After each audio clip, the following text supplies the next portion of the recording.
A global fight over freedom of speech is underway. More countries are passing laws to regulate so-called hate speech and disinformation online. In America, free speech advocates argue that's part of what the First Amendment was designed to protect. Dale Hurd has the story.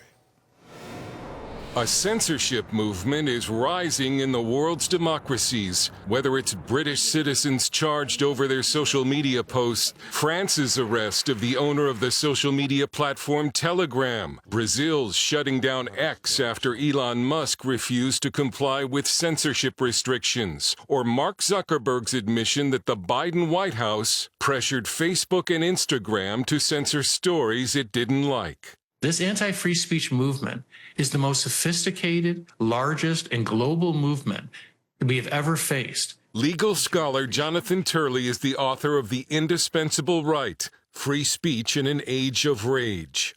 I think that the problem with free speech is that every generation has to defend it.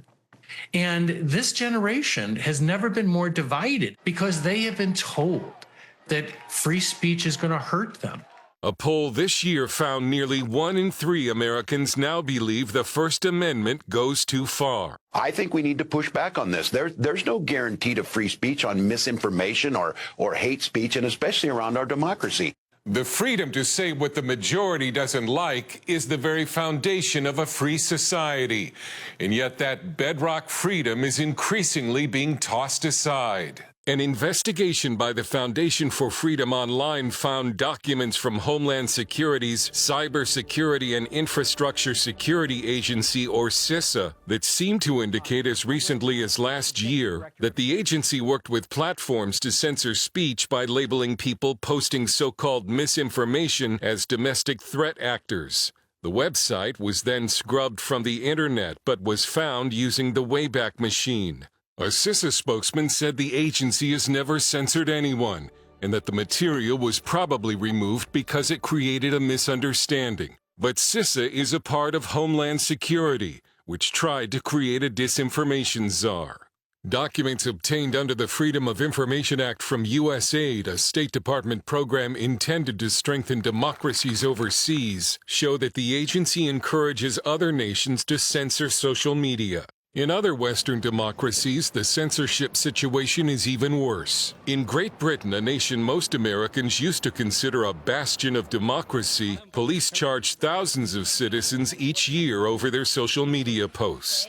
Arresting you on suspicion of improper use of the electronic communications network. What? A British official also threatened to extradite Americans who stir up trouble in the UK through online posts. The European Union no longer has free speech online, according to technology expert Dr. Norman Lewis with the think tank MCC Brussels. Lewis says only speech approved by the EU government is allowed. What we have operating in Europe is what I call it's a censorship operating system. Laws like the EU's Digital Services Act force technology companies to remove content Brussels doesn't like. They want to control the public square. And so, formally speaking, there's free speech. But when you have such vague definitions as hate speech or any of these new, woke ideologies, is all about controlling speech. So you can formally uphold free speech, but in reality, it means that you curb stuff that you don't like. One EU official threatened Elon Musk over his interview with Donald Trump. There really is what I call an EU Ministry of Truth. George Orwell would recognize this within a millisecond. America's First Amendment was written to prevent this kind of censorship. By defending speech the majority finds offensive, insulting, and even verbally abusive. The Supreme Court has said the First Amendment protects the freedom to express the thought that we hate. Free speech is a natural right. That was how the framers viewed it when they wrote the First Amendment. They believed that free speech was a gift from God, that it belonged to you as a human being. It wasn't granted to you by the government. It's not tolerated by the government. The government has to protect it because it defines you as a human being. Some say one reason for the recent riots in Britain is that citizens were not allowed to publicly express their frustrations about mass migration without being arrested. Ken Paulson, the former editor-in-chief of USA Today and director of the Free Speech Center at Middle Tennessee State University, says the First Amendment freedom of speech is vital to America's existence. I believe that we need an environment in which all ideas can be shared, regardless of merit. And unless you're able to speak as you wish, then there is no way we remain rich and strong as a nation. Dale Hurd, CBN News. And I will say a hearty amen to that. We cannot maintain our liberty. And that was the goal of the American Revolution. There's a lot of talk about we need to defend democracy. What we really need to defend is liberty. That's the purpose of our government, our self-government, that we, the people of the United States, have come together to form this. And as soon as the government turns against the people, well, it's no longer liberty. It is absolute tyranny. We're seeing it again and again and again. Over 20 years ago, I warned, watch out for this new thing called hate speech. It's going to be used to limit speech and limit our First Amendment rights. Well, now that's morphed, and it's amazing to me that a vice presidential candidate who is currently running for office says out loud, hate speech isn't under the First Amendment. Misinformation isn't under the First Amendment. The Supreme Court is quite clear that hate speech is protected speech. There was a famous case where Nazis were marching on the streets of Chicago. Chicago tried to stop that because they obviously disagree with the Nazis. I think everybody disagrees with the Nazis. But the Supreme Court said that, well, they have the right. It's part of the First Amendment. They have the right of assembly, they have the right to be on public streets, and they have the right to say whatever they want. That's liberty. And in that liberty, we need to realize these other things are trying to restrict us and take our liberty away.